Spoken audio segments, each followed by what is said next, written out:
Knock, knock. Who's there? We shall ask the questions.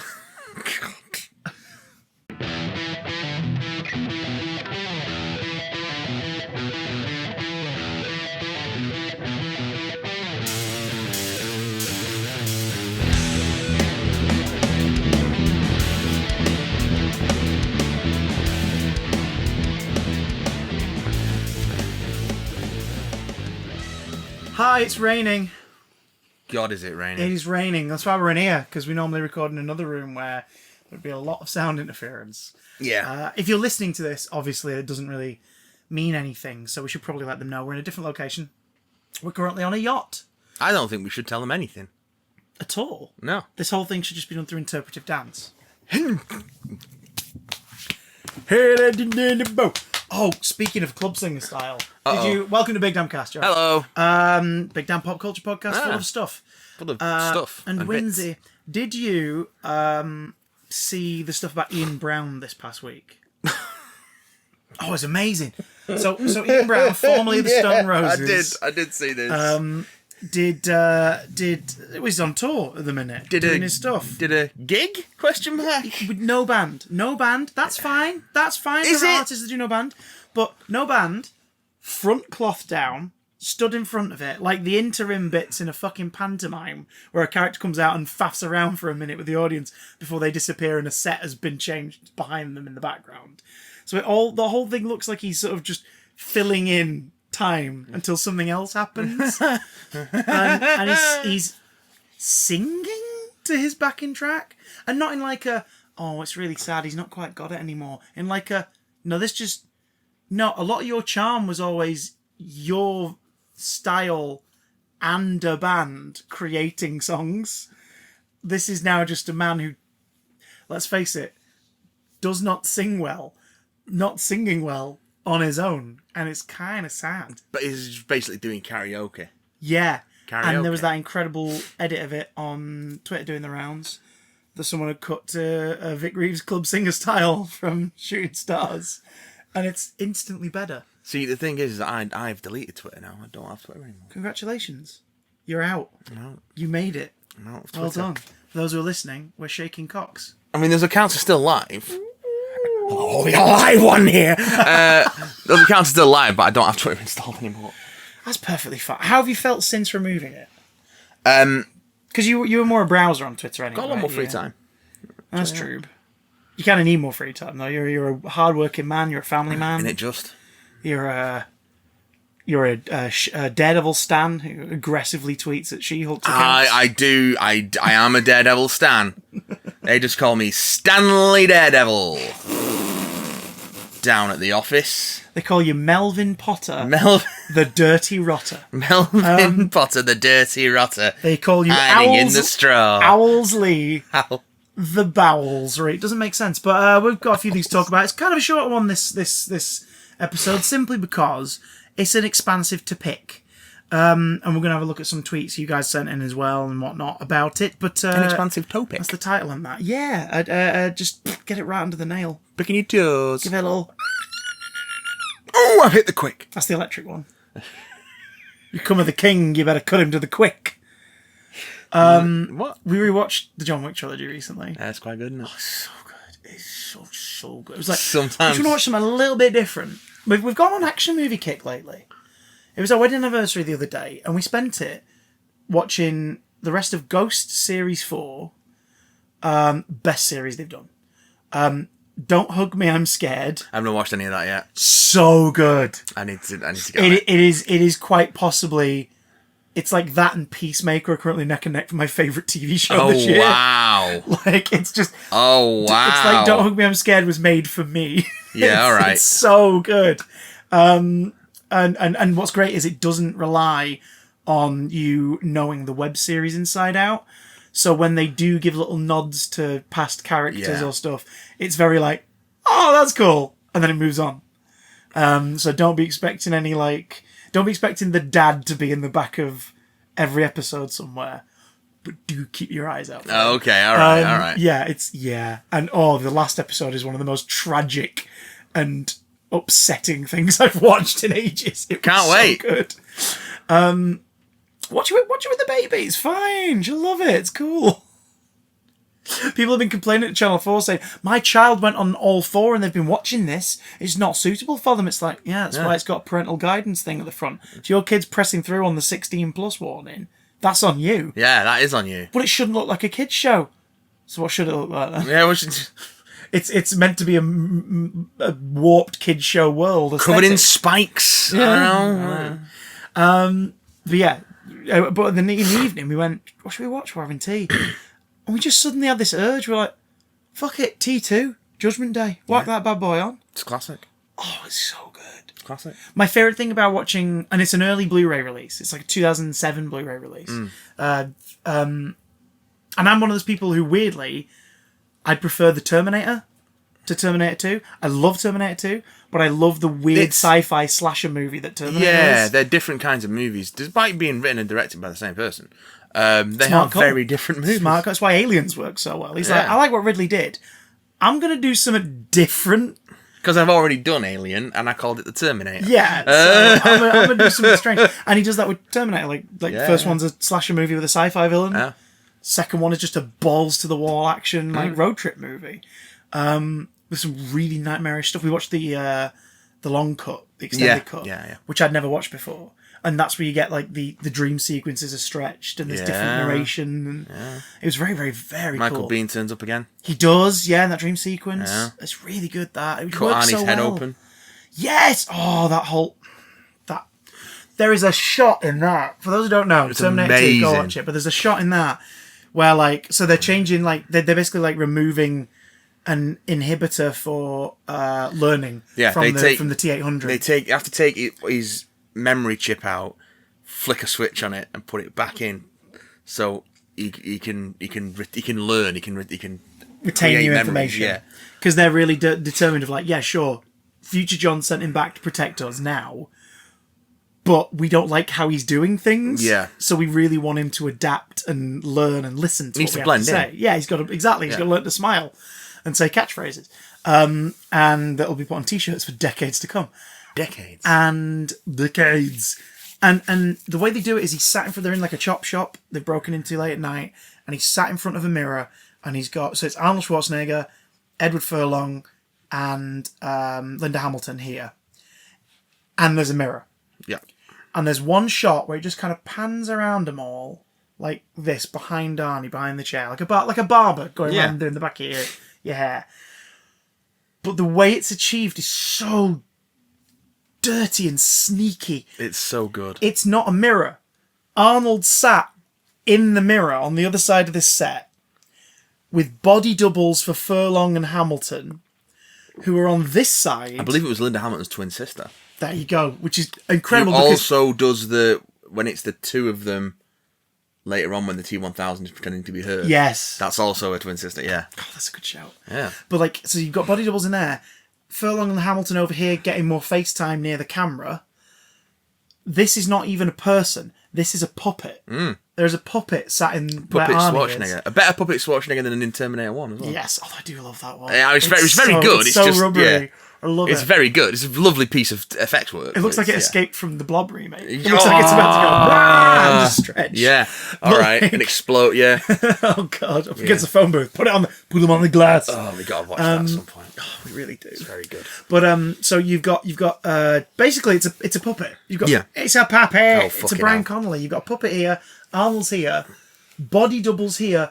Skillfully avoiding being seen full frontal with their face, but obviously Hamilton's twin, you can get away with a bit more side profile. Yeah. Oh, it's genius. And obviously really smart. Now you just shoot it twice and composite the shot maybe. But they were like, no, magic trick. We are going to do this in one shot. But the weaknesses are there on show too. Yeah. Not just in the Blu-ray. The Blu-ray format has a huge weakness because it's early Blu-ray. So the loading at the beginning takes ages and comes up with messages about make sure to connect to the internet to access all these new features. BD Live. Yeah, which of course it now says it's not connecting. It's like, because half of the services have just been turned off. Yeah, it doesn't exist anymore. The cover of the Blu-ray has works with PlayStation 3 with the original Spider-Man Sam Raimi font for PlayStation 3. I remember that. All the things on the menu aren't named after what they are. So it's not play movie, it's like survey footage. Oh yeah, it's got like a very themed menu. Yeah, which is impossible to navigate. Yeah. You're like, I think that's the subtitles. I'm not entirely sure. Oh fuck no, we've just bought a bunch of digital films. Oh no, from a service that doesn't exist anymore. Oh no, but it's still charged us. Oh no, oh no. And who would make this? But also, this movie was made to be watched in a movie theatre in 1991, 1992. That's what it was made for, right? Not to be watched on a what size is our TV? 70-inch, so like 64-inch widescreen. You fucking size queen. I paid in installments, all right? I'm not flexing. I had to save up. And I'm so glad I did because it looks fucking gorgeous. But the shots in the viaduct, is that the correct word? The storm drain, I think. Storm drain, yeah. The chase with the van and the motorbike and everything. There are two shots where it's just like, that's not John Connor. That's an elderly stuntman the size of a child. An elderly stuntman! That's not Arnold Schwarzenegger. That's someone wearing an Arnold Schwarzenegger mask.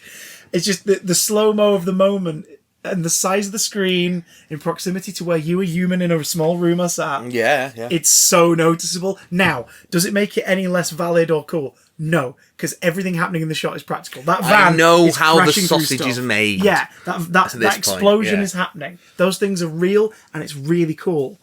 However, it did take me out of it because I was just like, what's one of those? You go from he's gonna rub a head. You go from being, oh yeah, that looks amazing, that looks real, to it being, oh yeah, that's a great bit of stunt work. It's appreciating the actual artifice rather than falling for the artifice. It's a different feeling, which you get a lot from movies where the effects are still practical, even if they don't necessarily hold up in a way. Because you admire how they did it. exactly. Like anything Stan Winston ever touched. You know what I mean? So yeah, it's a different way of appreciating something. That's one of those places I want to visit before I die, and I think it may have to be like a Make-A-Wish Foundation kind of thing. I think I'll have to get seriously unwell and then be like, I have to go here before I could actually achieve it. The Stan Winston workshop. Have you ever seen in documentaries like the display hall? Yeah. Oh my god! It's like the size of so like an exhibitor's hall or a small aircraft hangar. Yeah. And it's just black curtains and black walls everywhere, and there's just these dioramas with like, and they furnish them like once a year. They service them and make sure everything's good and nothing's deteriorating. And it's like a fucking T-Rex head just smashing through a gate. It's Mount Crumpet with a full-size Jim Carrey Grinch mannequin just stood there. It's like, this is insane. ADI had something similar before they moved to smaller offices. Yeah. They had like a big exhibit hall. The walls were made from like parts of a Predator ship and grating from the walls of things from Alien Resurrection. And they had like a full-size like Caesar from the first of the Modern Apes trilogy. That they'd used for body double shots and everything. And it was like, oh my god, this is beautiful. And then they weren't getting hired for enough practical stuff, and they downsized because of computer animation. Yeah. And they trained up a whole like team. Yeah. They have a whole department. ADI is now a digital effects house and practical effects house. But it's like, it's not as fun though going, and that's a room full of computers. Yeah, it's just not. And over there is the one Predator head we've managed to fit in the office. Yeah. There it is, in a glass case. It's like, no, I want to go to the room you used to have. There's like a Predator and an alien making out, or whatever it was they were doing in the background. They had like a full mannequin of Nicholas Holt's Beast from First Class, X-Men First Class. So you know, the shit one. Yeah. He looks like a cat in the comics. Let's try that. It's not a good design. This isn't a good design. Maybe we shouldn't have done it. We've done it. Moving on. Yeah. But speaking of genre stuff in different mediums, segue. I've been listening to 2 podcasts lately. 2? At the same time. Podcasts? At the same time, one in each ear. It's very confusing. But erotic in a weird way. Erotic. No, I've been listening to 2 superhero podcasts. One made by Marvel, one made by DC. In recent years, rivalry. Which one's better? Balanced. Perfectly balanced. as all things should be, Hey! said Darkseid. So Star Wars. in Star Wars, my favourite... who's your favourite Star Wars captain? Mine's Picard. Gandalf. Oh, Gandalf's Bay. I love the way that he runs that school for witches and wizards. Aragon. So,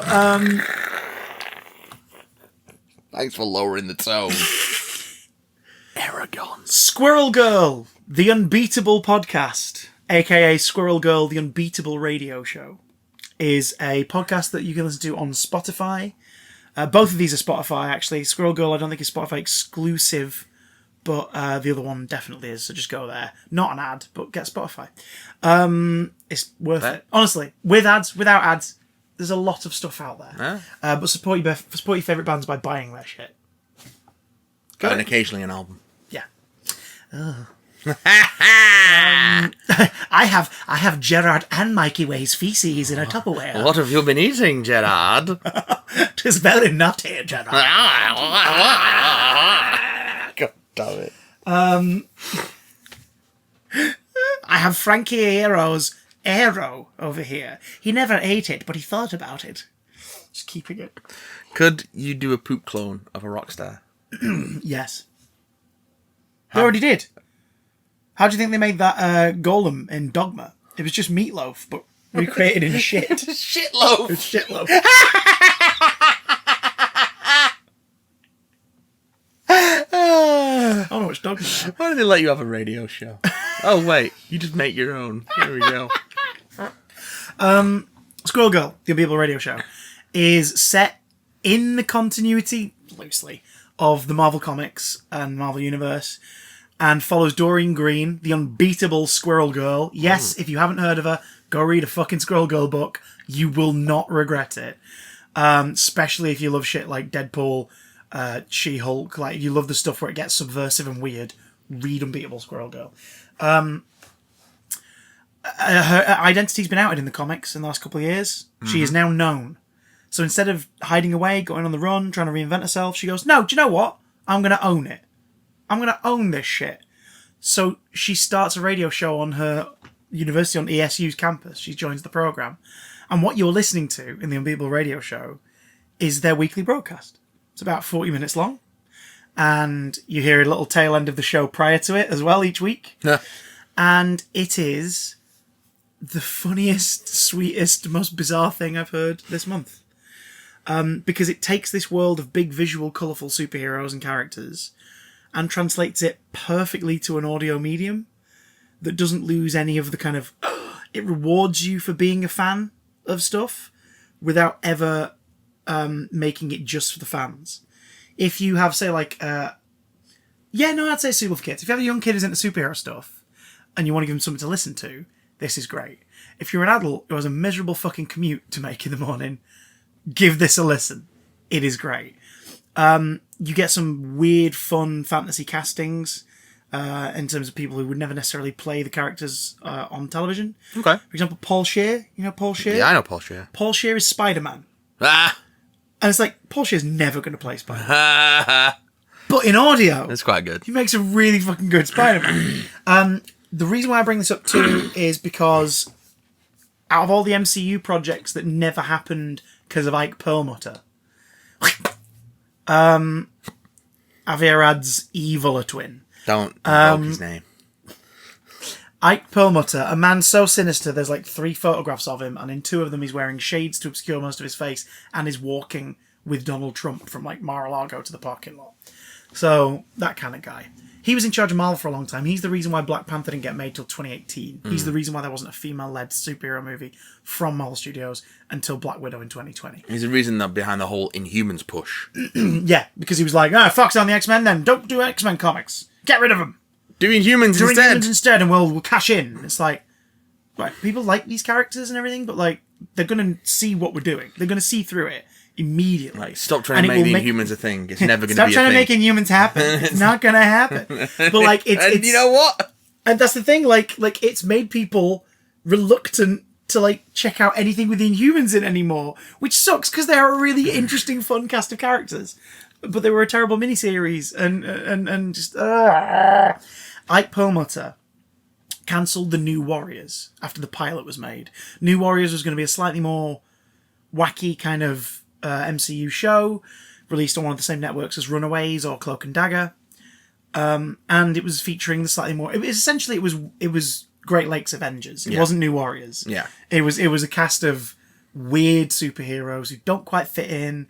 You're never going to see them saving the world, but they can totally help out with local problems.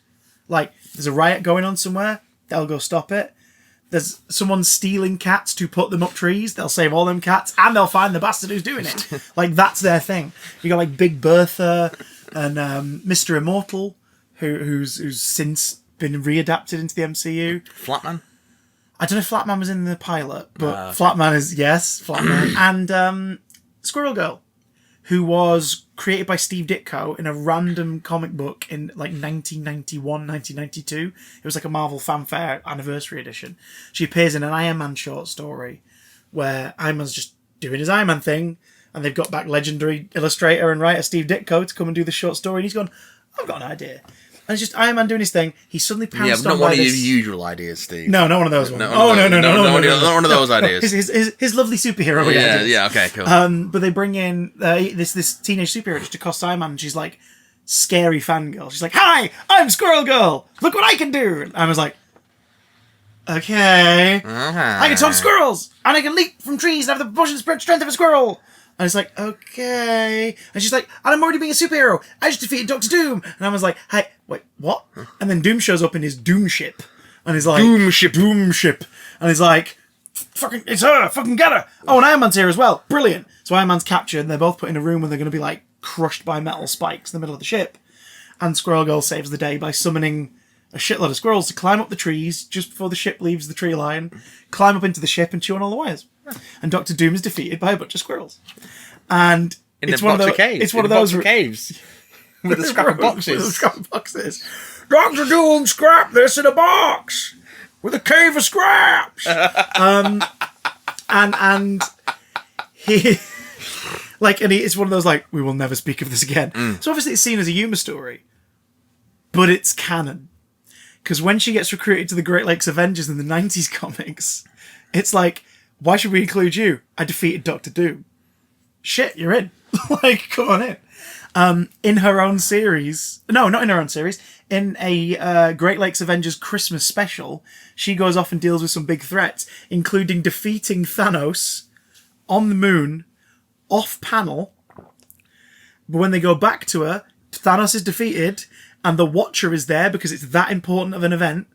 And the Watcher clarifies to the reader and Squirrel Girl that, yes, this definitely happened, and I witnessed it. It's documented history. And obviously it's meant as a joke.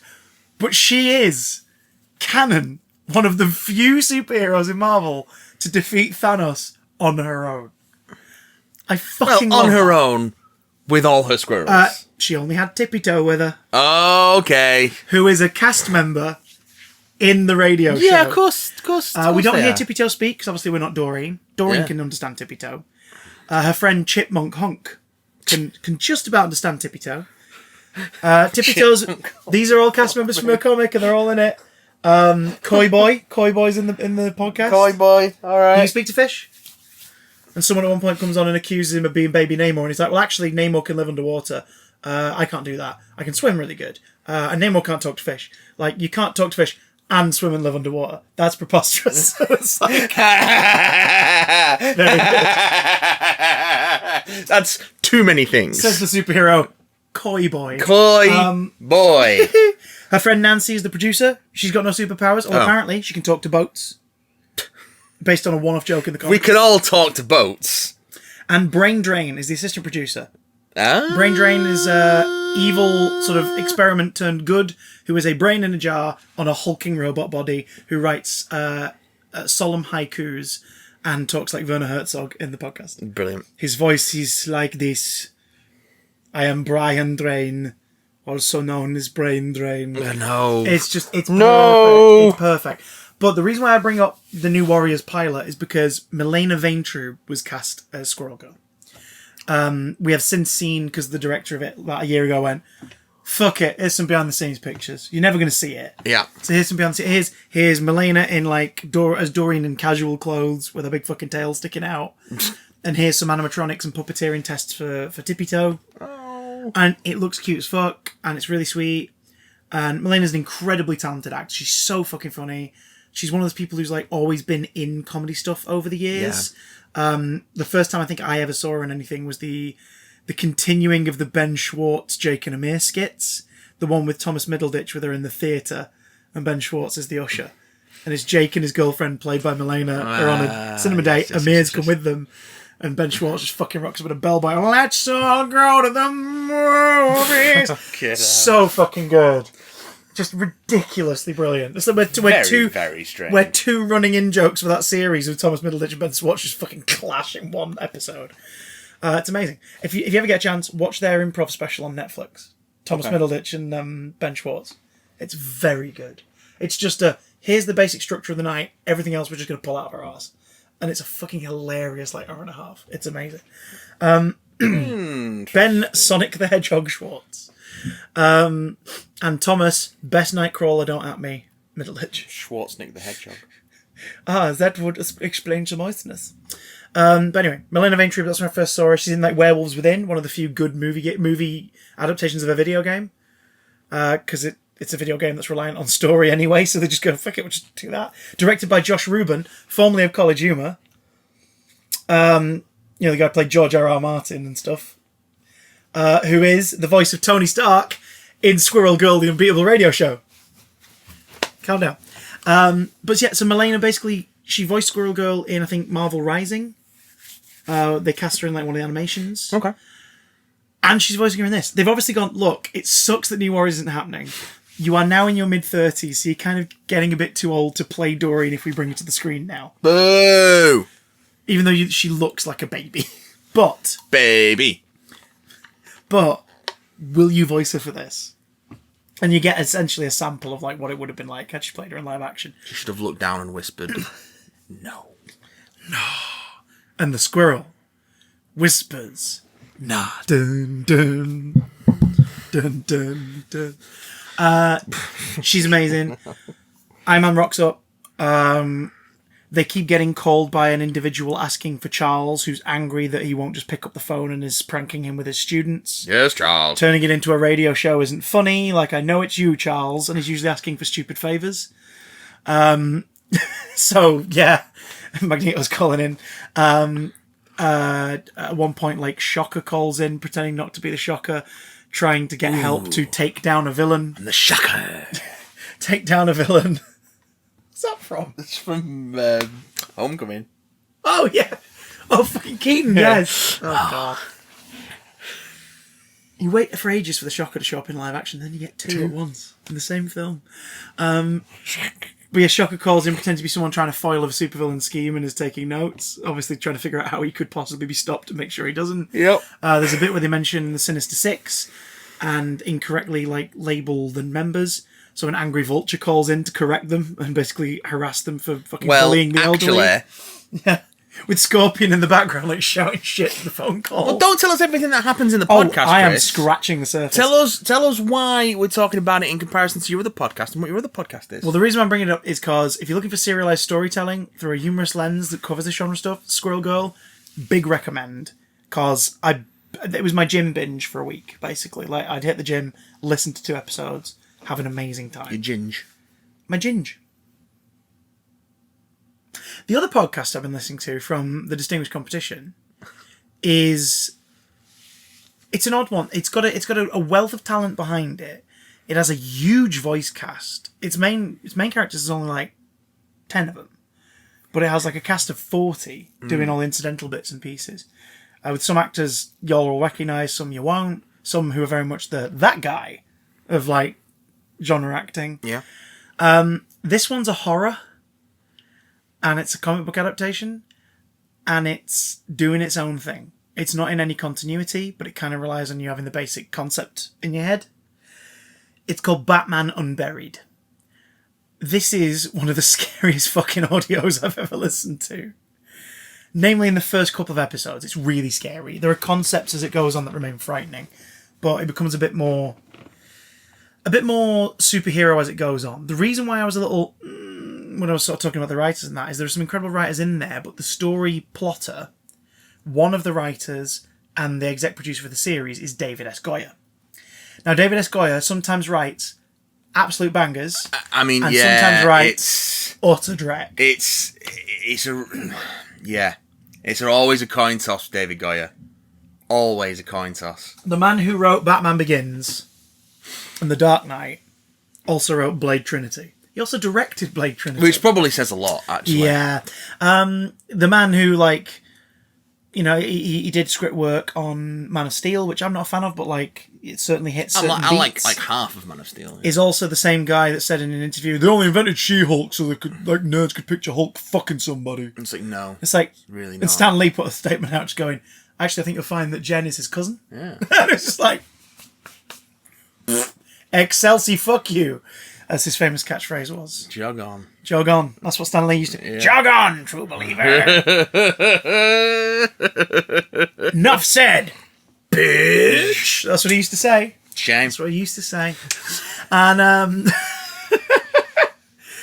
but the only kind of David S. Goyer that slides through the crack in this is the fact that it goes from a horror thriller to a psychological thriller to something a bit more generically superhero toward the end. It's a bit more obviously, this is a Batman story now.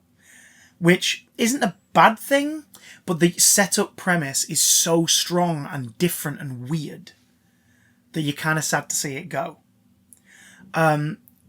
Without going into spoilers, you've seen Batman stories that have pulled this trick before in different mediums. And it's kind of a shame once the pieces slot into place and you go, oh, here's what we're doing. Oh, damn it. Because everything up to that point is so unique. Does it mean it's not worth listening to? Oh, God, no. Listen to it. Absolutely. Because even once it slips into the tried and true formulas, it does shit that you've never seen them do with certain characters, certain situations. Its cast is fascinating. And you still won't have seen them do it because it's an audio show. Exactly. Its cast is fascinating. Winston Duke is Batman. I'm here for that. Winston Umbaku. Oh. Are you done? Are you done, Duke? Is Batman. He's so good, specifically as Bruce Wayne. He's very good as Batman, but it is absolutely a Winston. Bat I voice. don't know if this is the voice. Yeah, it's very kind of. It's not the Batman Begins Bale put on voice. It's not the kind of Keaton hushed voice. It's I'm being strangled by my cowl voice. Yeah, it's more kind of like everything you say sounds like a fish being squashed together. And it's like, oh, that's a shame. Because it works fine in certain scenes. Apprehending a criminal, chasing after him, that would be like, what the fuck is behind me? Oh my God. But like in a conversation one-on-one, it's like, it's kind of weird. See, that's one of the things I really liked about Batfleck was the vocoder in the mask. Yeah. I thought that was a really neat idea. It works. Like, Yeah. this guy, especially when he's like talking with people he interacts with on the daily, like Commissioner Gordon. Great idea. Works fine. But his Bruce Wayne, brilliant. His performance overall is incredible. I won't tell you too much. I'll give you a couple of cast members. Hassan Minhaj plays Edward Nigma, which is really good casting. If you've ever seen him in The Daily Show, for example, like he's brilliant. And he's that right level. He's very much like picking a comedian to play the role is a smart call because it's very Gaussian in its approach. Even though the world is not that. Very gauche. Yeah. Even though the world is not that, it's very 60s Riddler in a gritty crime thriller. Yeah. And it works for that. I don't... I can tell you like some of the cast members, for example. Lance Reddick is in it. John Rhys Davies is in it.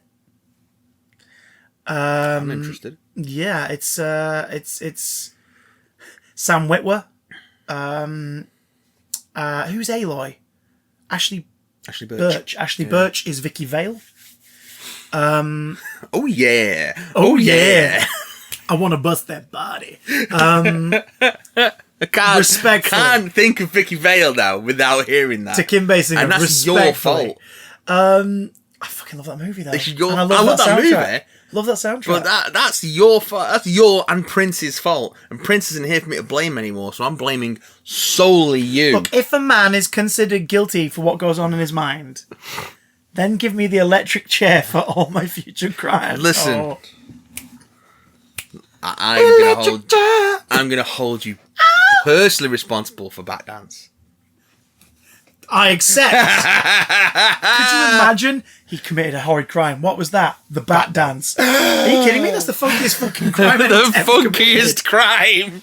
I'm the funkiest criminal. Tiny side tangent. I read Batman 89 the other week. And Fucking great. good. Really, really good. Good. Really, really, really, really good. Who's the screenwriter? It's the guy who wrote Batman and Batman Returns. Sam Hamm. Sam Hamm. Sam Hamm. Sam Hamm writes it.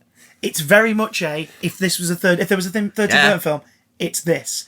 And there's a Halloween person at the beginning who's dressed tastelessly as the Joker, but it's Prince's Joker half of the Gemini costume. And it's like, do you not think this is a bit insensitive considering the events of the last few years? And he's like, but the way the guy's illustrated, he's illustrated like Prince in the Party Man video, where he's just full Joker.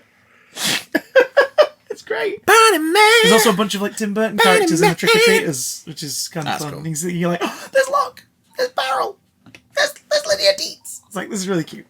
There's Ichabod Crane. So Ichabod. I will. Ralph Garman pops up in a couple of roles. Ramen. Ralph Garman, thank you very much. Ramen noodles. Which is great because he's an announcer a few times on the radio. Yeah. But later on, which is very Ralph Garman. and it's basically the same role he played in Agent Carter. That's very good. He's playing a radio announcer in Agent Carter. Very good. But he very briefly plays in a radio serial in the program, The Grey Ghost. Which, of course, Batman the Animated Series, Grey Ghost episode, was a homage to The Grey Ghost. Was a homage to Adam West. Adam West is a performer. The people working on the show growing up with Batman the TV series. Adam West's kind of like tragic career trajectory because of the show and typecasting and all that shit. But like, it was obviously one where he was like, oh, I don't know, read the script and went, oh my God, they get me. Oh my God, this is so sweet and considered and thoughtful. They like me. They really like me. And that's the thing. Ralph Garman voices the Grey Ghost. So how do you think he does it? Yeah, he does it exactly like that. Adam fucking West. Of course he It's does. perfect, which they utilise for a terrifying moment. Ooh, But listen to this shit, man. Here's the basic premise of episode 1, and that's all I'm giving you. That'd be nice. Here it is. Do it. The Harvester. Oh. A killer who's been leaving victims around the city, seemingly intact, but all having bled out and all having been cut very neatly in a couple of places, is still at large. The latest body's brought into the morgue, the mortuary at the hospital, Gotham's main hospital. I think I might be wrong, I might be misremembering it. I'm sure it's Elliott Memorial Hospital. It's like a little, nod. But they bring in these bodies, and the mortician, his new assistant, arrives that night to help. She's arrived a day early. She just wanted to check in, make sure she had everything in the right place. She's the third or fourth one that they've gone through in a month because the main mortician, is a bit intense. Apparently, he tends to empathise with the victims. That's how he figures out what's happened to them. Sits there and narrates their story as though it's from his point of view, their point of view. Just to sort of reconstruct the scene of the attack in his head to maybe learn more and consider the life that has been taken and properly respect it. Throws a lot of other people off, but she kind of gets it. She sees what he's doing and she goes for it because he's noticed something. He's noticed something that the police and the press statements aren't mentioning. Something is always taken from the body. Something internal is always removed and the police never mention it in the press. So he wants to know why. This mortician is a man called Bruce Wayne, who's been working at the hospital pretty much since he graduated medical school in his 20s. The hospital is run by the sort of head of everything, Martha Wayne, and its head surgeon, Thomas Wayne, is a bit worried about his son's current obsession with the corpses. That's the setup to Batman Unburied. Right? Just what is going through your head right now? What is going through your head right now? Winston Duke's dies. Besides picturing yourself clamped between the meaty treats that are Winston Duke's thighs. Locked around your head like a goddamn winter scarf. It's fucking different, isn't it? Yeah. It's different. Because it's an interesting... that in itself, that's an interesting elevator pitch for a Batman thing. You hear that step and you go, wait, Batman? How is this a Batman story? What? No, that's... I long... No. I long to see Batman taken away from the origin of a rich white dude living out his weird neoliberal fantasies by beating up criminals at night. I long to see Batman removed from that. Well, we were talking about this on my Twitch stream the other day when I was mentioning the series to people and recommending it. People were like, so hang on, Winston Duke playing Batman. Why hasn't there been a black Batman in adaptation before? And certain people, like writer Mark Bernardin put out a thing about it a while ago. He said, he's an African-American, and he said, like, here's my POV on it. The Wayne family comes from old money. Which, yeah, exactly. Which is not usually something that a black family has access to, nor gained, for various reasons. What the fuck do you think Wayne Manor probably was? Yeah. Like 400, 300 years ago? What do you... what do you think they made their money from?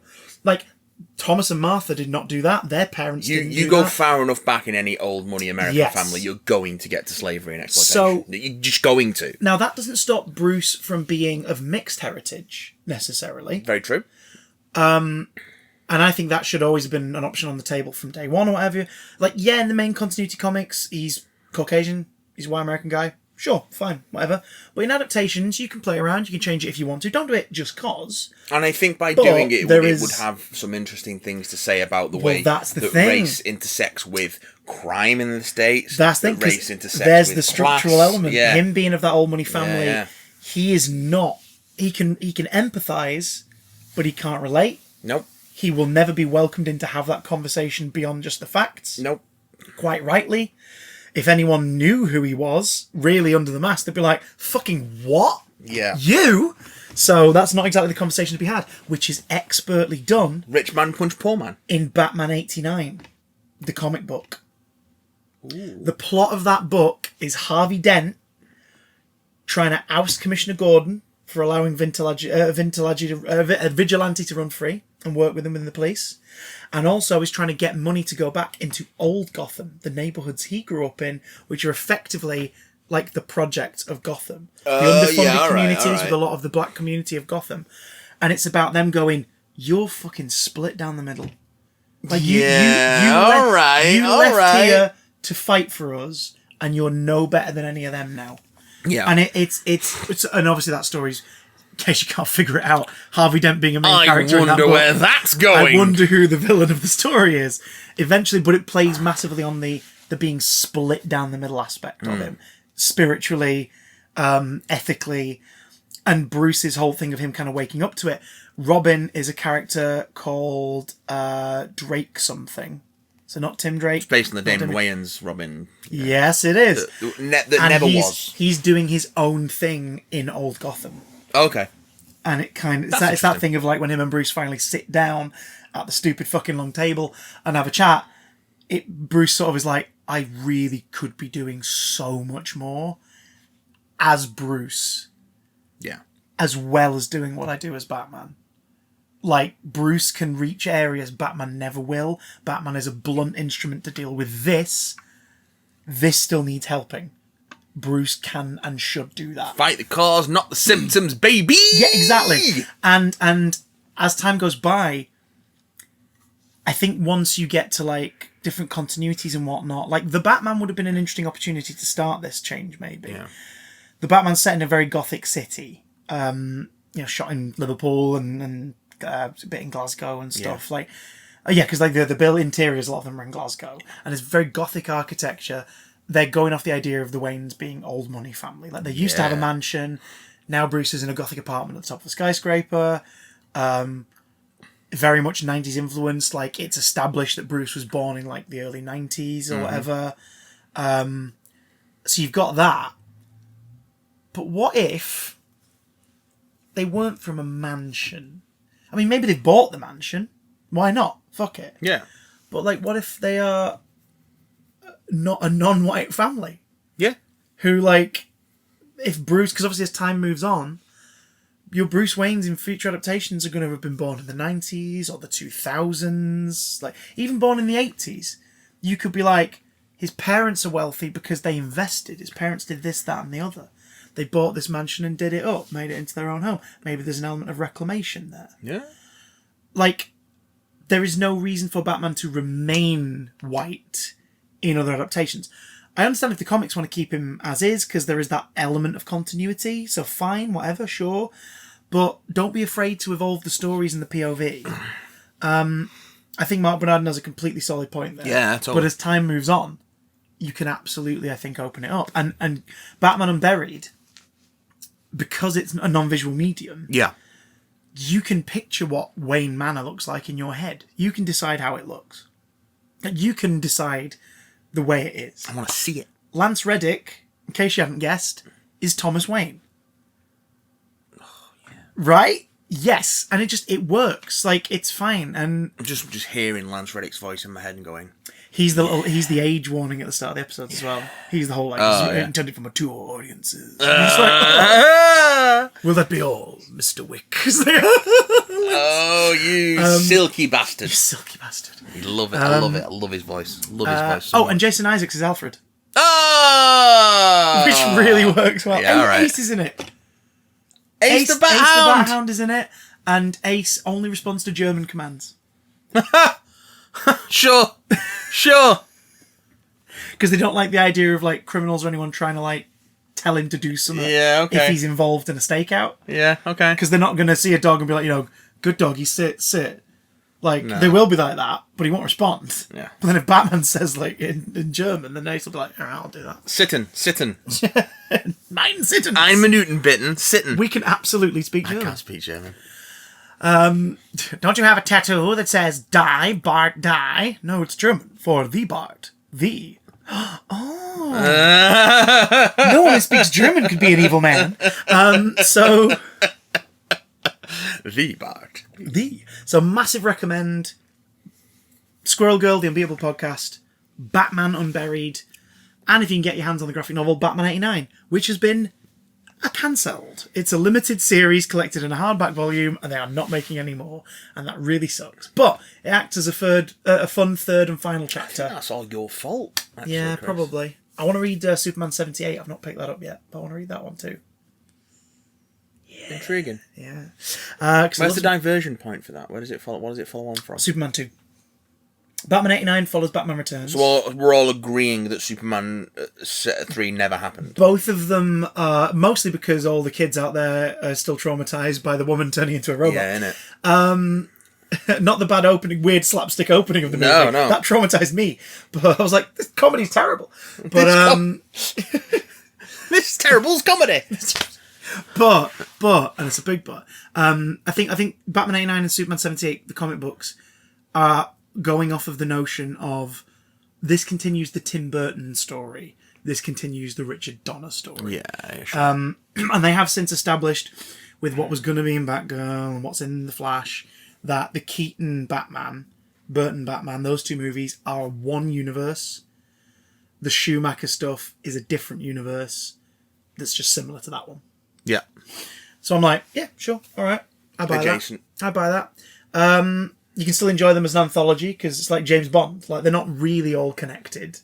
But you can watch them as a series. Those characters are basically archetypes at this point. Yeah. James Bond's always the perfect comparison in my head because it's like you all watched a shitload of James Bond movies with different actors and never once questioned continuity when they were like, oh, we'll bring back that villain. No, you never questioned it. It's like last time you met that villain, you weren't as humorous and you didn't look the same. Then Each the piece Daniel speaks- Craig movies happened and it got weird. Yeah, where it is continuity solidly for 5 movies, except in Skyfall, where it's like, are we acknowledging the older films here? No, we're just kind of acknowledging this for franchise because it's the anniversary of the franchise. Yeah. But then we're going to keep referencing things like that for the next 2 movies. It's like, wait, what? And we have the same M from the previous continuity because we didn't want to lose Judi Dench, and she probably had a multiple contract thing. Speaking of, just a quick diversion before we move on to the MCU topic proper, because I really want to get into this. The Deadpool 3 news came out that Wolverine's going to be in Deadpool 3, played by Hugh Jackman, and it's coming out in 2024. Do you know why? No. Aside from because it will make all the box office. And I'll be honest. I'll be honest. I'm really struggling to care. Right? Well, I know you. I'm really struggling to care. You had diminishing returns with Deadpool. Yeah, I did. I did. I enjoyed all 2.5 movies because that little short film set between them is really fun, and I loved Once Upon a Deadpool as this is fucking weird. Please make this available as a Blu-ray extra, and they never did. It's only available to buy separately in the States, which is annoying. But like Deadpool, whom I love, but it is annoying. But it is annoying. It is annoying. Which is why I'm struggling to care. It's just become annoying now. It broke the internet, but here's the thing people are forgetting. For those listening along at home, Matthew is milking an invisible giant cow. I'm espousing my thoughts. Whilst just squeezing the teat into your coffee. You want more creamer. Just carry on the story. Did you know that the Fox contracts for the actors are still ongoing?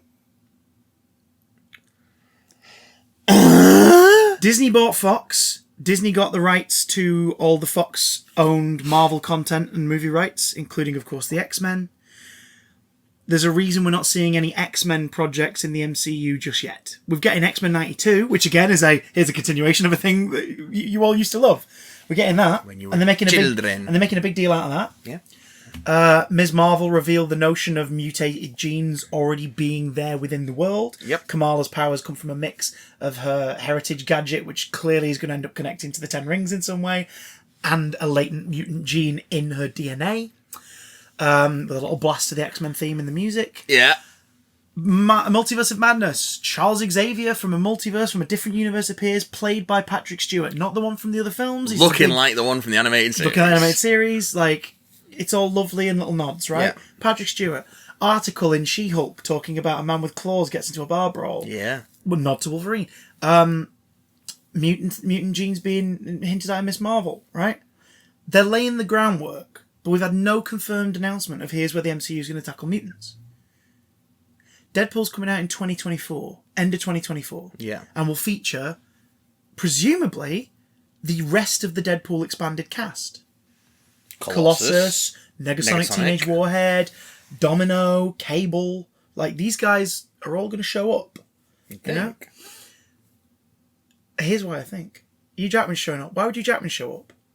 Because all the X-Men actors are contracted till 2025.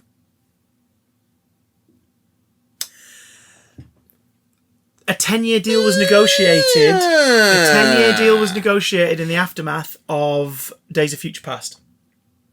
Late 2014 to early 2015, a 10-year window was negotiated, so that everybody would basically have that security of, if you're in this and you want to be in this, you're in it. This is yours. Sometimes it's a picture deal. Sometimes people go, oh, it's a 3-picture deal. Yeah. I'm going to be in 3 films. Sometimes it's I'm going to be on a 10-year contract with you. Whatever you want to do with those characters in 10 years, if I'm up for it, I'm doing it. But also, you can't recast. It's me. It works for both people, essentially. Yeah. It's job security and franchise security, and people have to buy out of contracts to leave them, or studios have to buy actors out if they want to recast. It traps everyone. Yeah. Patrick Stewart played Xavier for the last time in Logan. He announced his retirement from the role. He said, I'm done now. I'm done. I love it. This is the perfect note to bow out on. Hugh Jackman not long after goes, yeah, this is my last one too. Yeah.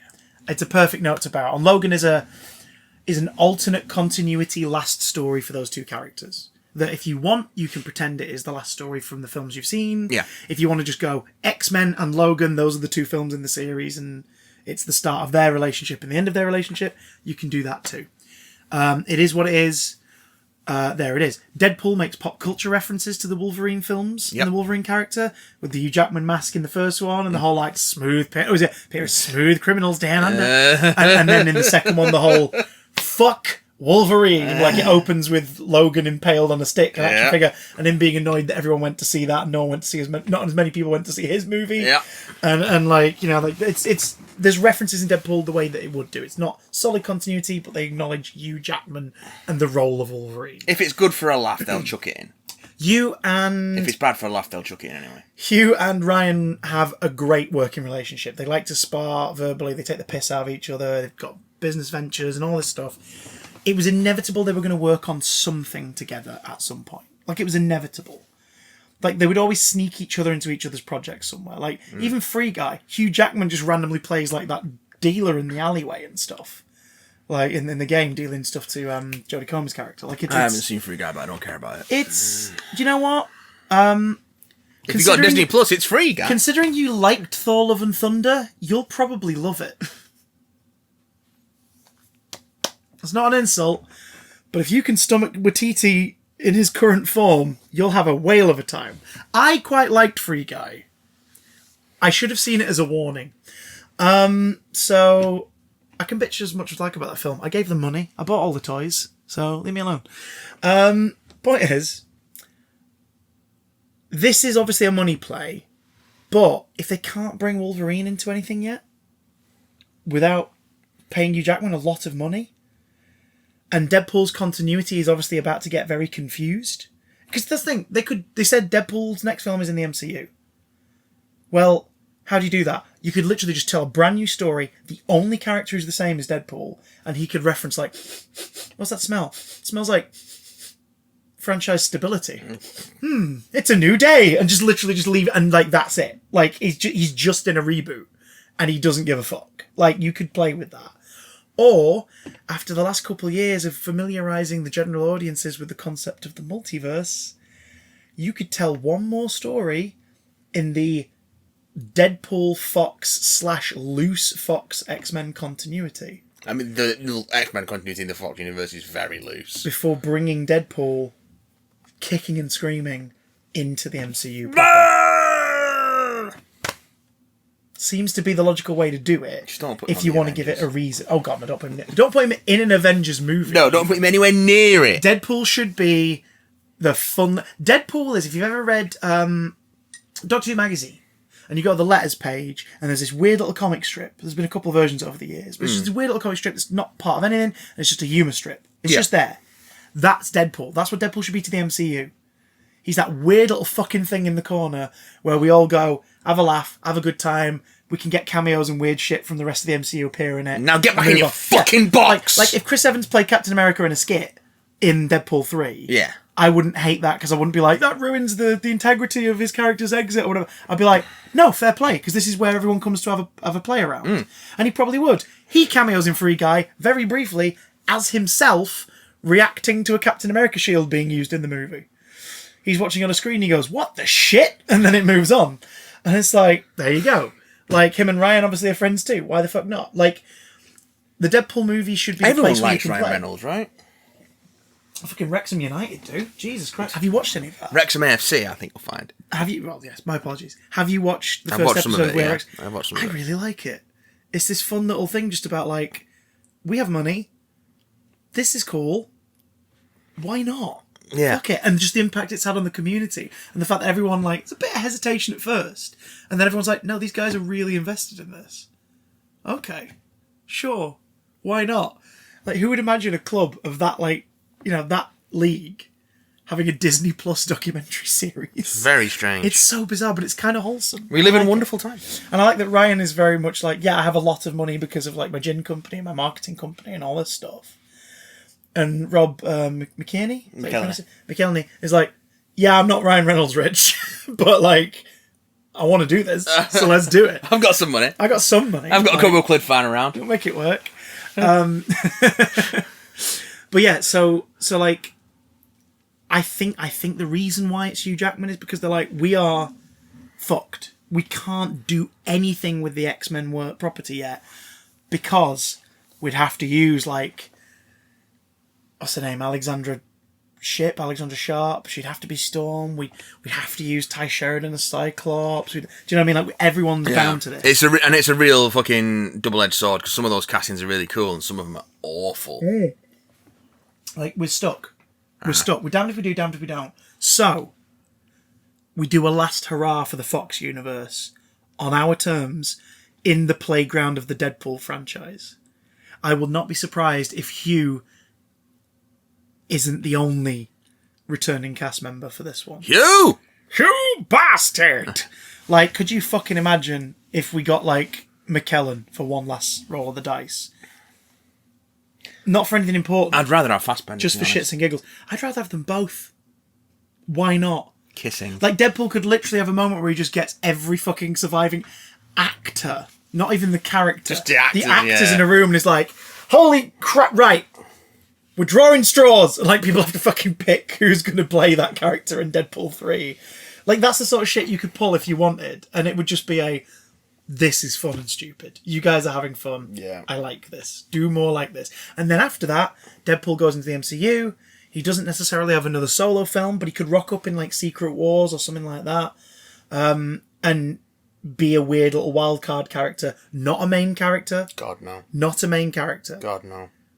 You'd utilise Deadpool either as a wild card in a team that is not a family-friendly team. Like, I would not be surprised if they went Thunderbolts is coming out in 2025 and Deadpool's on the team. Surprise, motherfucker. Like, that I'd go, okay. The problem he's been utilised in that book brilliantly. If he's in something that's not a Deadpool solo film, the leaning into the fourth wall breaking, self-referential stuff, it just gets weird and distracting, I think. Well, it's not his movie. If he's in a team. That's what I mean. Yeah. How you write that character is... Yeah, you have to be... Well, Thunderbolts, X-Force, books have done it in recent years and done it really well. Yeah. Maybe that's how you use him, X-Force. Because obviously he mockingly sets that up in Deadpool 2, and then they all die horrific deaths. And then the third film was going to be a spin-off. It was going to be an X-Force movie with Deadpool in it. Yeah. Originally. So I could see them going, fuck it, we're going to do X-Force. That'll be the first X film in the MCU. X. Yeah. Introduce, like, Psylocke, Wolverine. You know, like, do that. Why not? So yeah, it'd be interesting to see if that is the case. If it's like, we're not going to get any casting announcement, because that's the thing, they couldn't announce who's playing the characters until after the contract's done. That's true. They can't publicly acknowledge that the discussions have happened until the legality deadline is passed. Mad, isn't it? Madness. But hey, that's just a theory. A lame theory. And fuck. So, what's the other lame theory we're here to talk about? Is the MCU boring now? No. No! Thanks for watching. Next question! Yeah, superhero fatigue is a topic that's been talked about shitloads over the last few years. A lot of people bring it up because, of course, like, yeah, why not? It's a big trendy thing. It's become a trendy thing, the superhero genre. You know what I'm really sick of? Me? Crime TV series. You know what else I'm really sick of? Forensic crime Forensic crime dramas. You know what else I'm really sick of? Domestic soap operas. Domestic soap operas. You know what else I'm really sick of? Breathing. Breathing. I'm really sick of breathing. Breathing's been around for so long. I think we just need something fresh and new and different. Change we the should all just fucking stop records. breathing. Thank you for fucking succinctly putting it.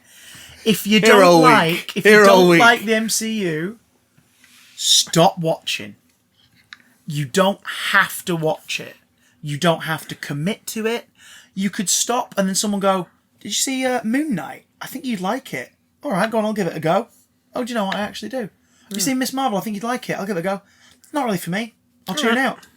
If you're just watching She-Hulk for Daredevil's fucking appearance, maybe wait till everyone says that, oh, that Daredevil, the episode Daredevil that he's in. episode's up today, instead of being angry that it's not that every week. Oh, why isn't it here now? I want this very specific thing that I was never promised based on something that was teased out of context and it's not here and now I want it.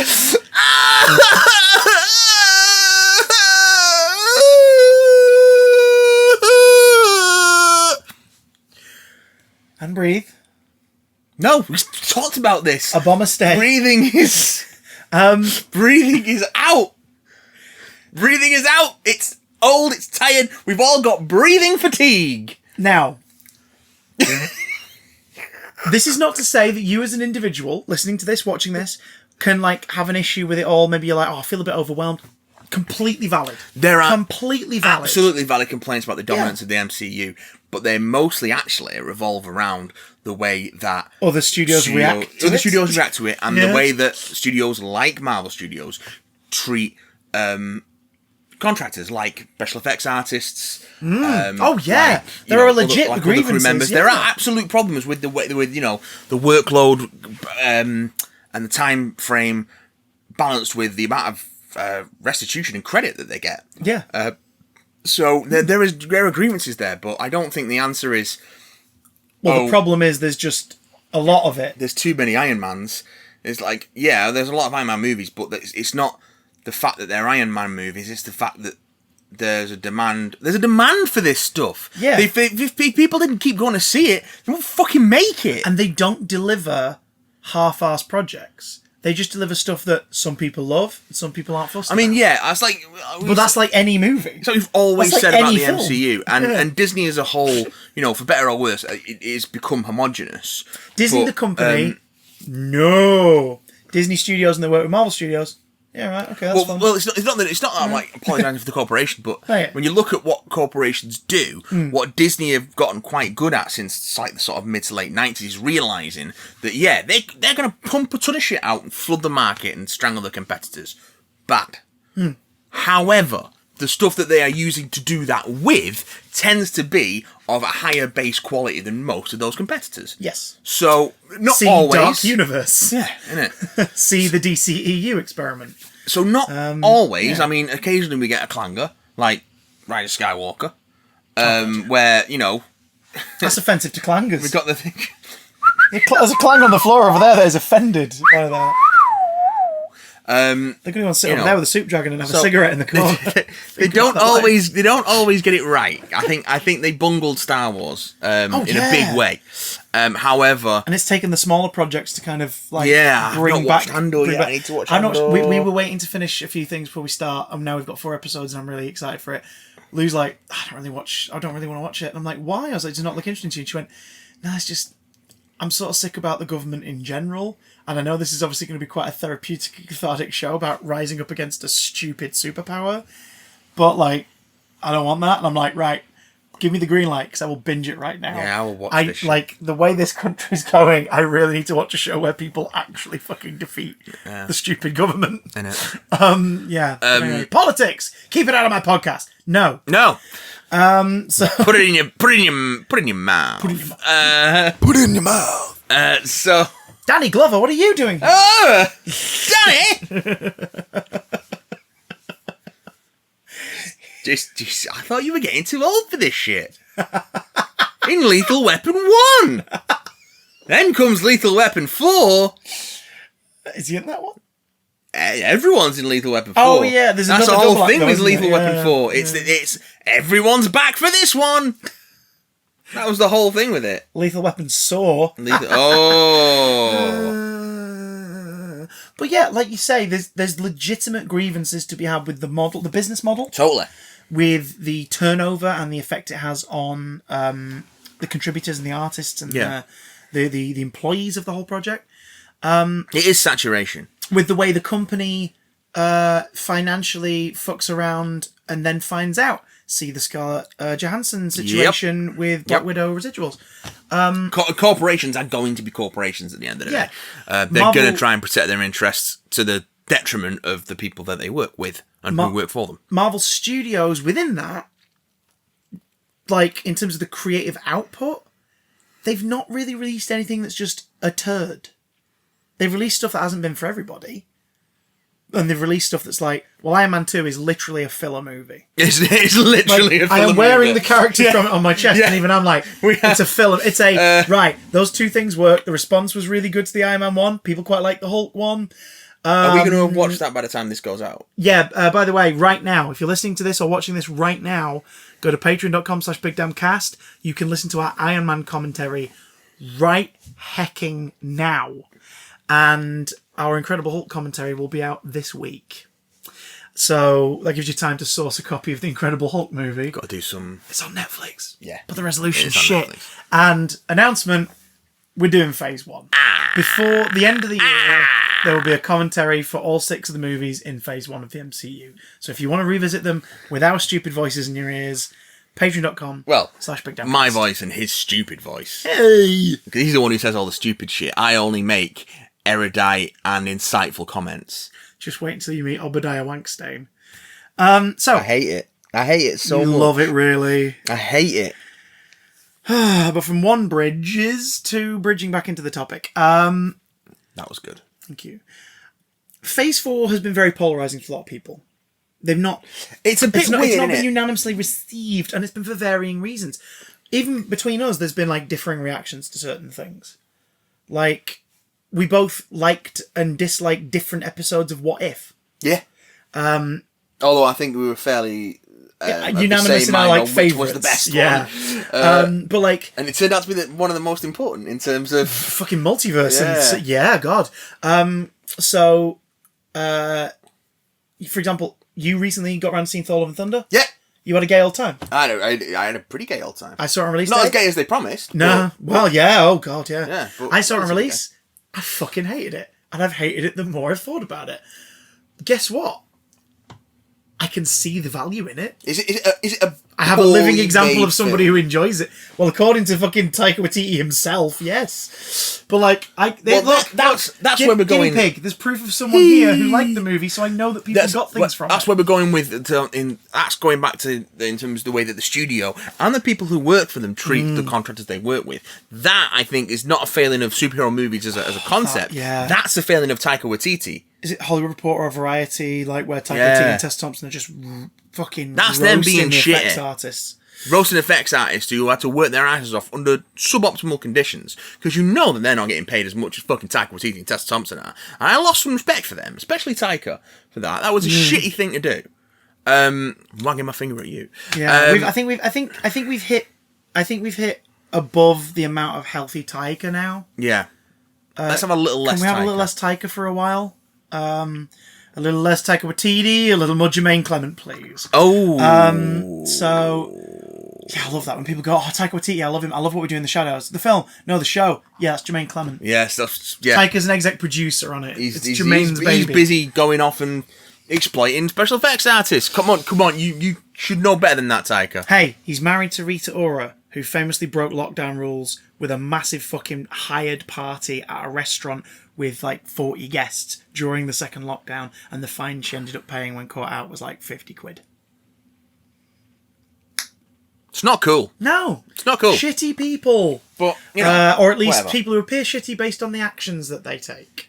Like the chat about the effects artists, and the fact that he didn't even realise that he'd left in a reaction of Tessa Thompson's that was based on a moment they cut. Who fucking edited it then? Who edited it, Taika? Oh, God. You just give it to the editor and say, do your thing and not be involved? Like, you're the fucking director. That's your job. One day we'll do a sit-down, like, probably like a year after its release, we'll do a Thor: Love and Thunder.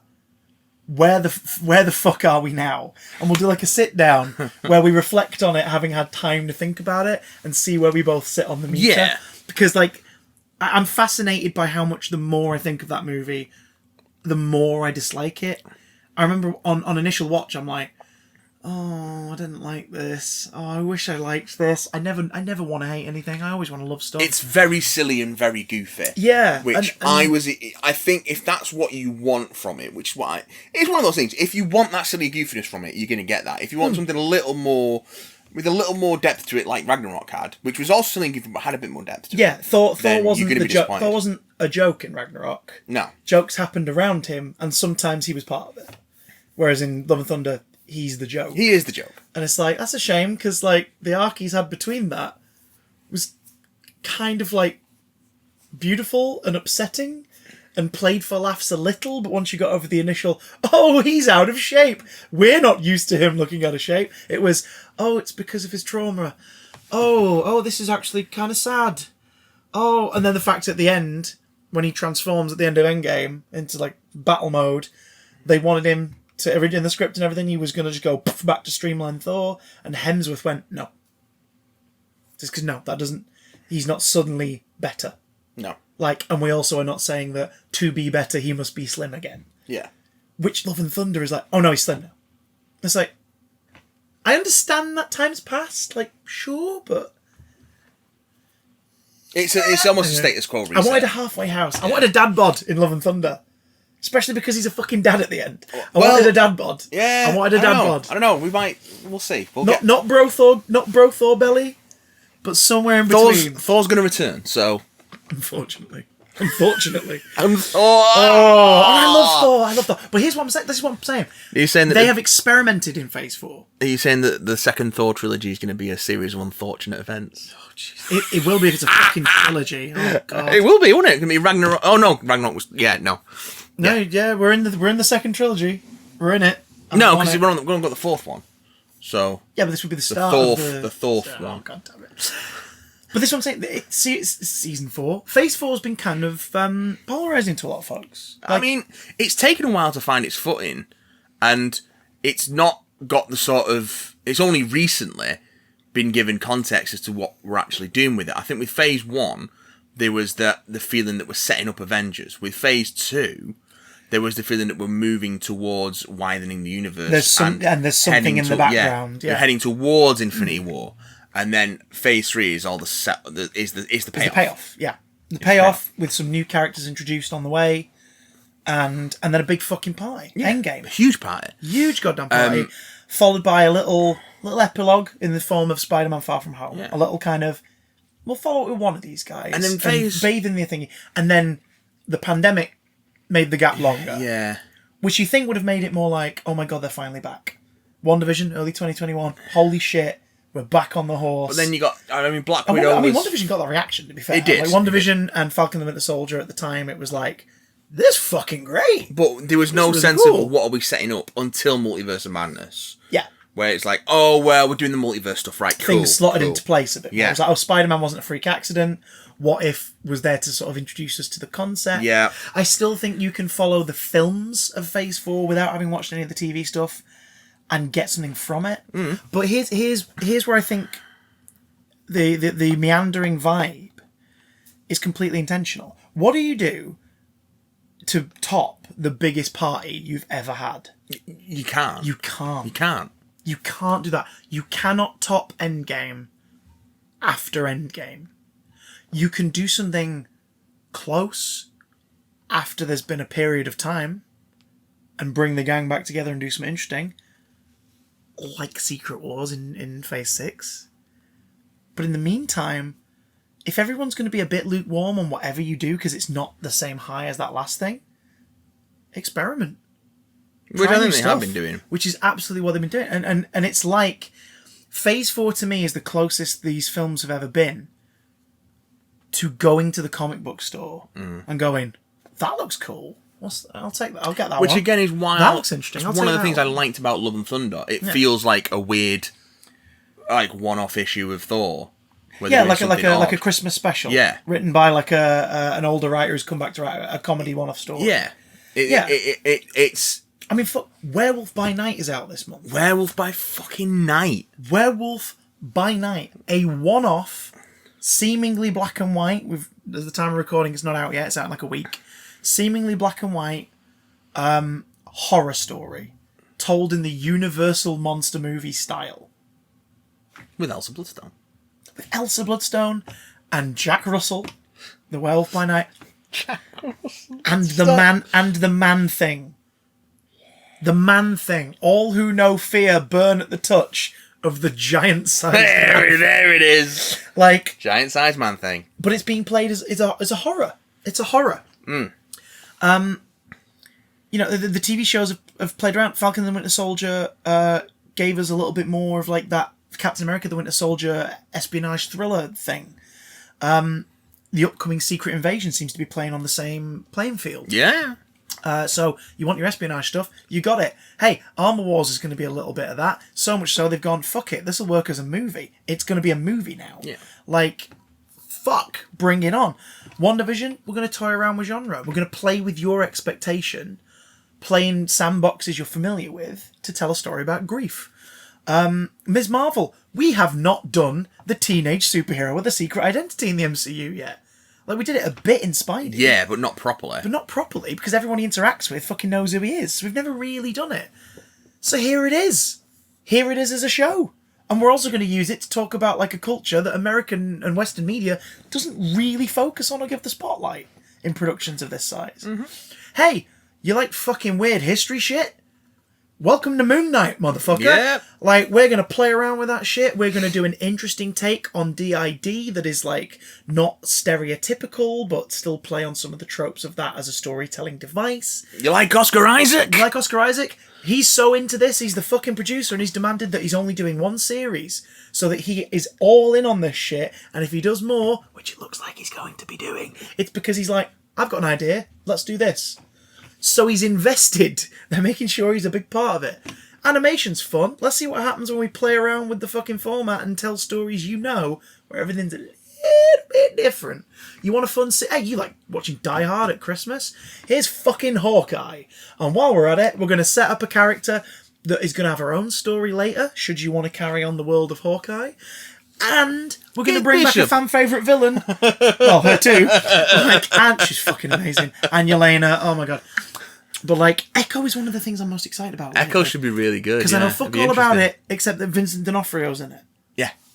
Okay, that's not the selling point to me, but the fact he's in it is the cherry on the cake. Yeah. Which he was for Hawkeye. The moment he fucking rocked up at the end of episode 5 with Vera Farmiga, it was like, no. Yes. And then that very same night, went to see Spider-Man No Way Home in the cinema and went, fucking no!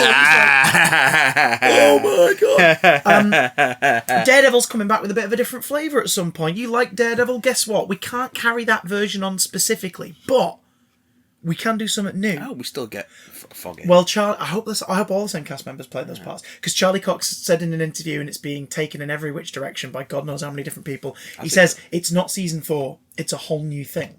And I'm like, cool. Why not? We have seasons 1 to 3. Yeah. But you know what happens in the comic books, folks? Every now and again, maybe every 100 issues, maybe every couple of years, a different writer takes hold of it. Number 1! And they do something different with it. And it's still the same world and the people you love, and you might like it, you might not. You might like aspects of it. That's what happens. Daredevil Born Again will be something a bit different. They will probably, for the sake of the history of those characters, not contradict anything that happened in Series 1 to 3 Maybe of muddy the Daredevil. waters a bit. Yeah, muddy the waters if for storytelling reasons they need to. But if they don't need to touch it, they won't contradict it. And then you can just go, this is a continuation. Oh, is it PG-13 now? Yeah, I kind of wish it was R-rated, but I can fuck with this because I like these characters. You can get away with a lot. Moon Knight, Hawkeye, and Falcon and the Winter Soldier absolutely show that they are willing to do shit. Yeah. Like, go weird places and get gritty. Like, fucking hell, the most haunting image in the MCU so far, including the Netflix shows, outside of maybe some stuff from Jessica Jones, which is definitely fucking haunting. Yeah. But the most haunting image so far, for my money, is John Walker standing back up at that fountain with the shield in a shot that's meant to be heroic, and it's the most frightening thing ever, with the fucking blood on it, and him looking around at everyone like, what? What? Like, in a Captain America outfit. Yeah. That was terrifying, and that was PG-13. Like, it is doable. If people think that, oh, they're going to ruin it because it won't be R-rated, y'all have been watching not that good PG-13 stuff if you think that the PG-13 can't be shocking can't be frightening. There is a subsection of people who just want stuff to be... Exactly the same as it was. Guess what? It can be. Go watch it again. Who just want stuff to be... I love Labyrinth. I can just rewatch it whenever I fucking want. I love Lamp. I love Lamp. There is a subsection of people who want stuff to be... You know, Sex Panther's the sequel to Black Panther Wakanda Forever, right? Shut up! They want people to want things to be sort of quote unquote more adult because then they feel less like they're watching stories about people in tights. Yeah, made for children. It's like, oh, if it's R-rated, if it's if it's a hard 15 or if it's an 18, then it's not for kids. And if it's not for kids, then I can watch it and not worry about. I like what it when people are gonna Superman think snaps of me. necks. I like it when Batman brands people. Oh, yeah, it's dead dark and dead gritty. And it's like, do you remember how The Suicide Squad in 2021 was kind of dark? Well, it was very dark. Very dark. And it was very gory, and it dealt with really adult themes, but it was also funny as fuck, yeah. Like, it was a really fun, light time. And you know full well, if you're a parent or an older sibling, if you've got a younger sibling or a child who is like mid-teens who can deal with that kind of stuff because you've watched stuff like... absolutely you have already sat down and watched The Suicide Squad with them. Because of course you have. You know they can handle it. And probably Peacemaker. Probably Peacemaker. Because you know they can handle it. You know they're sensible enough to take it in. Or they're emotionally mature enough to take it in. Like, you did that when you were a kid. You watched stuff you weren't meant to watch yet. But guess what? It works the other way around too. You can enjoy media intended for younger people. Because it's about making you feel a certain way. The reason why y'all enjoy watching a Spider-Man movie, any Spider-Man movie, is because it takes you back to being a kid and enjoying this stuff on the reg. I'm going to say something now. Go on. It might be controversial, but it's going to make people realise a lot of stuff. Oh, So, there we go.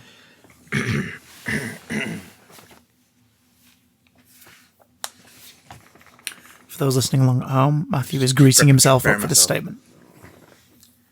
Star Wars is for children. It's still good. You know, you can still enjoy it as an adult. I do. But it is for children. It's a fantasy story for children. Now, you can use that framework to tell slightly more adult stories, but Star Wars as a concept is a fantasy story for children. It's space wizards saving a princess from an evil man in a black cloak. It's a fucking fairy tale. Now, you can fill out the margins of the fairy tale with more interesting, detailed stuff, but Star Wars is a fairy tale. It's what it is. Yeah. It's got laser swords in it, you know what I mean? At its best. It's at its best when it remembers that. Yep. It's, you know, superhero fiction is the same. I worked in children's TV and family, like, entertainment for years. And I find it insulting when people go, kids stuff, ugh. It's like, excuse me, what do you mean by that? Well, it's basic, it's stupid. Is it? So the stuff you put your kid in front of is stupid, is it? You're feeding them stupid stuff, are you? Feeding them stupid juice. Exactly, but it's like, so you condone that then? You think it's dumb, and you're fine giving that to your kid? No, fuck off. Catering entertainment specifically for children takes so much consideration, planning, and respect for that audience. Yes, there is kids media that is popular that is like, really? This? Someone's just slapped together some stuff where you go, fucking hell, they're just trying to hit a formula here, they're trying to tick a box. But the stuff that lasts, the stuff that people take into adulthood with them. The craft, the planning, all that stuff has come from a place of wanting to deliver the best thing that they can. Kids media should not, can be, but should not be throwaway bullshit. It should not be that. Meaning as an adult as well, you can watch that shit and get something from it. Whether it takes you back to feeling that way as a kid, whether it makes you go, holy shit, I'm getting a perspective that I don't have as an adult of stuff my kid understands or is into that I wouldn't have got had I not engaged with this. So I'm not a high school student in 2022, but I watched Ms. Marvel and I was like, oh shit, so like things are like this here now? Yeah. Oh, that's kind of cool. Yeah, of course everyone's on Like, TikTok. you just absorb that stuff. Yeah. Like, it's about learning and growing as an individual, which you should never stop doing. You don't just suddenly get to adulthood and go, I know everything there is to know. Now show me Batman killing people. I bring up Star Wars because I'm a bit on and off watching Clone Wars for a while, and I'm coming to the end of season 3 now. I tend to watch it in bursts. It's like, oh, I've got a morning where I'm downstairs for 2 hours while a child sleeps. I should watch some Clone Wars. And then, but I've come to the end of season 3, which has a whole bunch of episodes which are, and bearing in mind they were made in 2006, 7, 8. Yeah.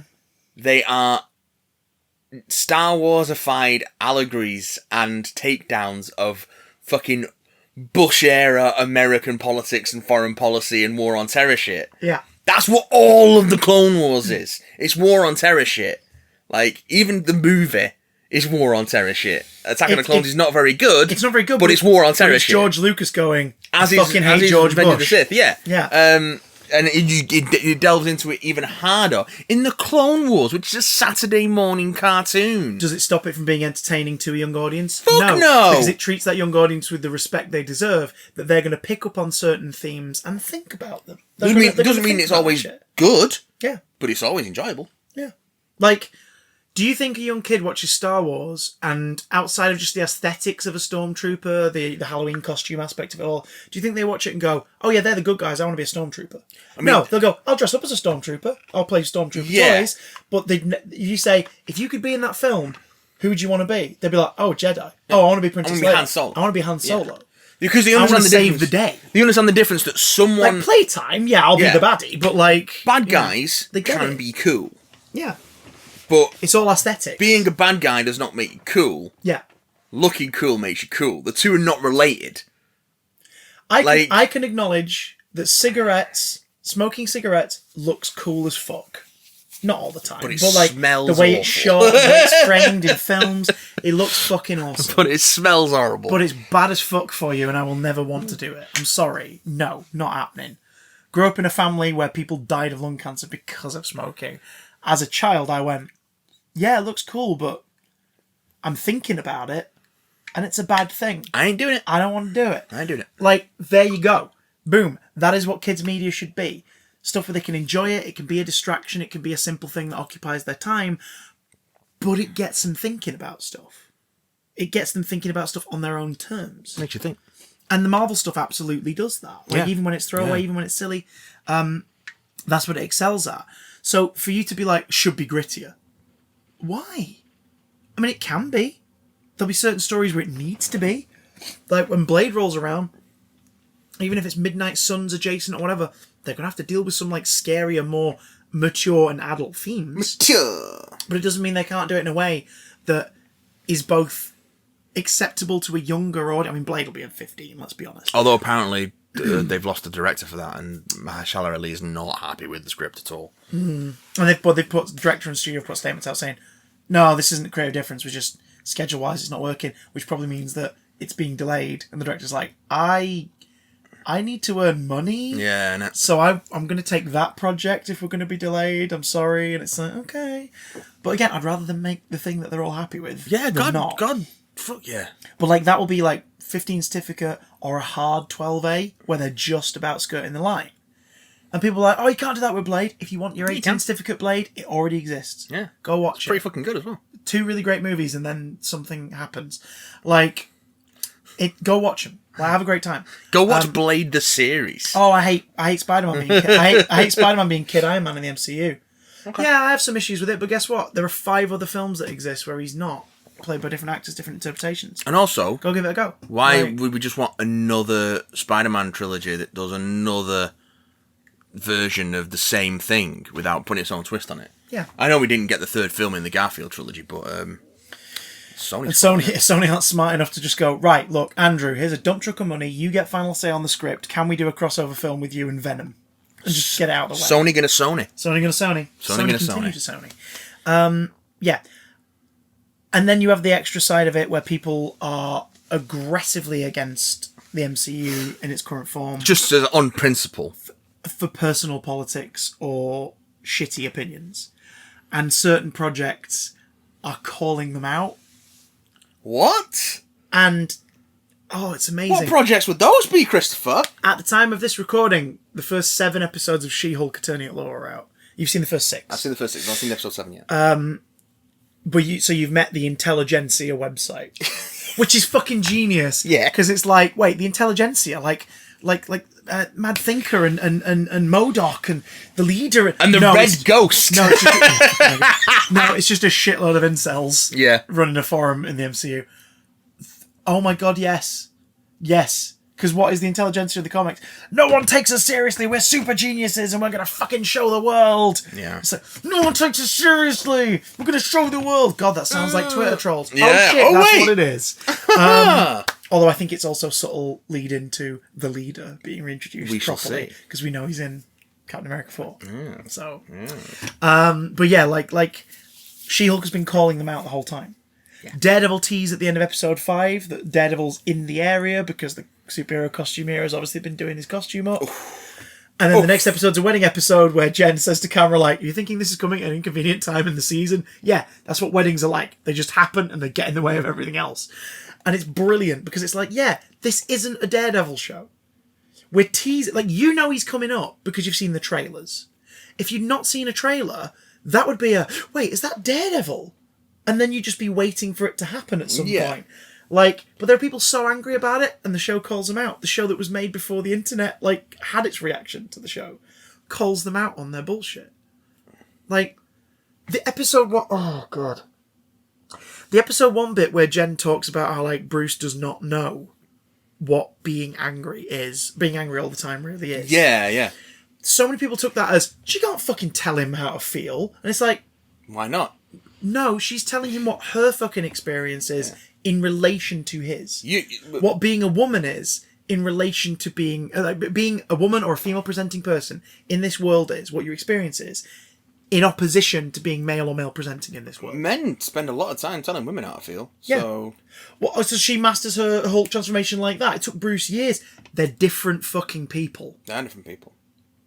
Also, And the implication... It's not that she's a woman that she suddenly masters it. There's still the It's- implication that Bruce has some DID going on. That is undiagnosed Yeah. in the MCU. Because Because Hulk is a separate personality. Yeah. She-Hulk is not. It's Jen. It's just a... She-Hulk as a different personality is a different personality based on how everyone perceives her. Abomination is not a separate personality. From Incredible Hulk from and Blonsky. in She-Hulk. It's still not- Blonsky. It's still Blonsky.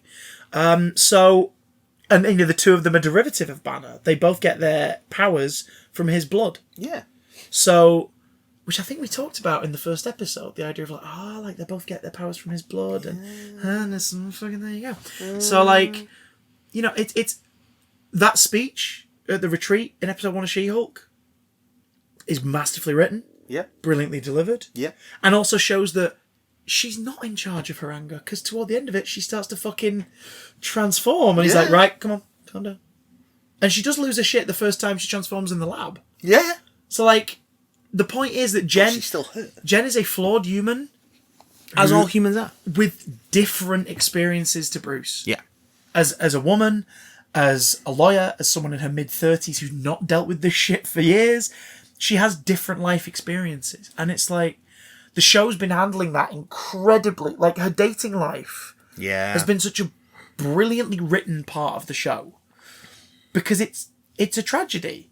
And not in like a, oh, she's unlucky in love. In a, she is now going, holy fuck, do people even like me for me anymore? Oh my god, we're hitting it off.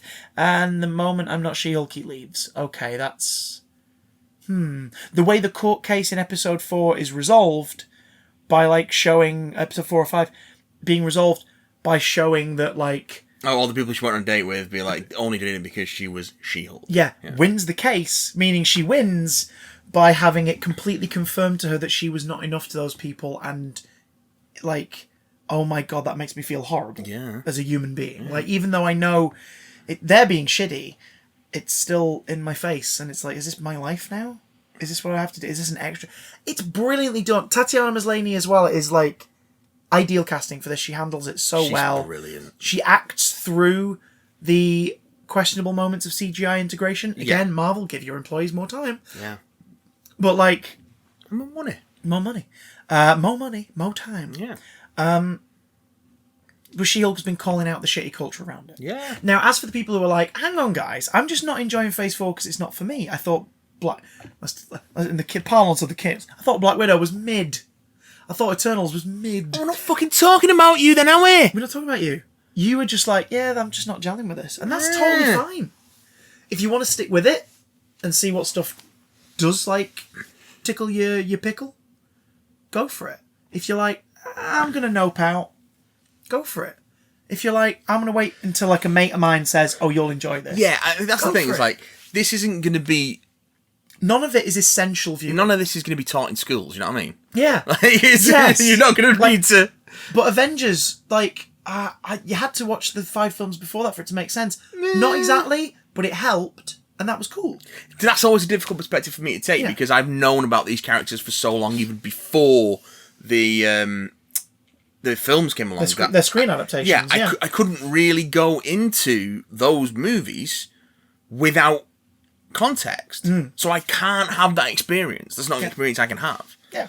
So it's weird for me to sort of say that definitively, but I think they do a pretty good job of, like, being, this is what this is. Yeah. And that's the thing. It's like a soap. It's a soap opera.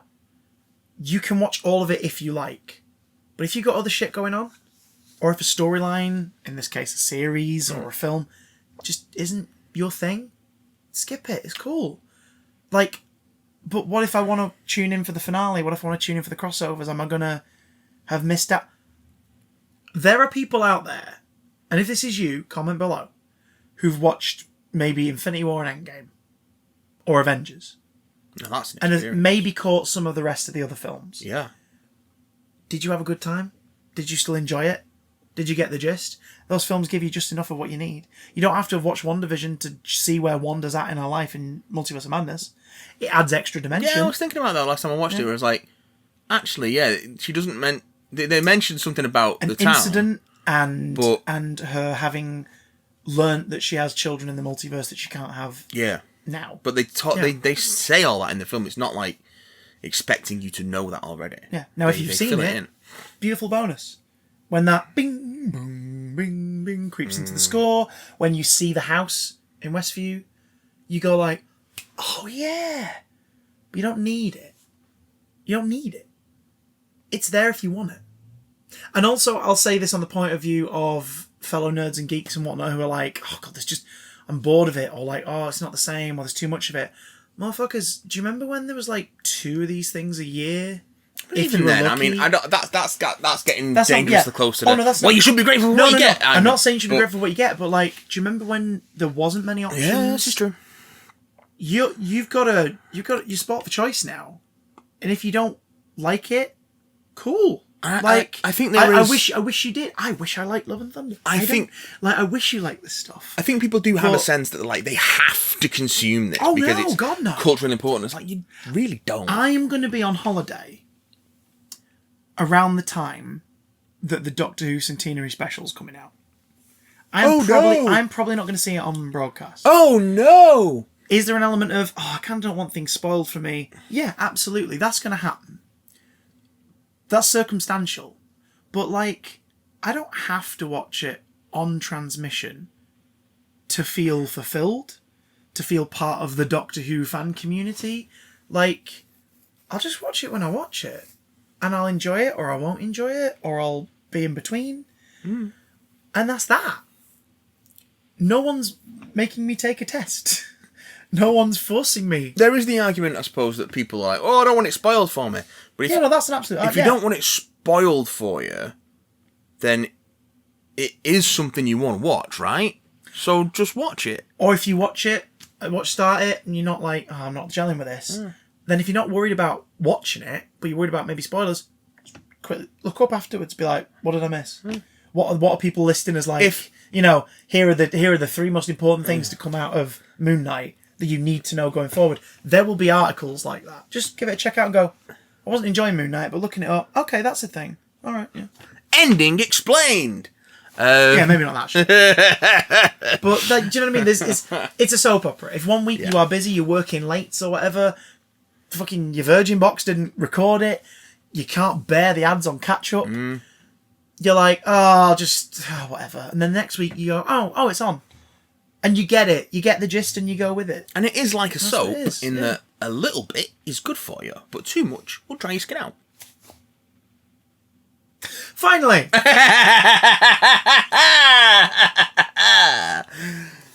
I want to read a couple of tweets that have been sent where I put the gauntlet out to see how people felt about. Been an age since I've seen Twitter.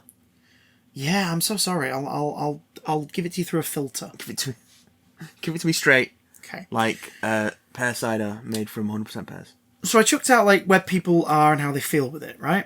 And Ali Convoy says, for Phase 4, I feel like some of the magic has worn off. The films feel lacking in a way I can't really put my finger on.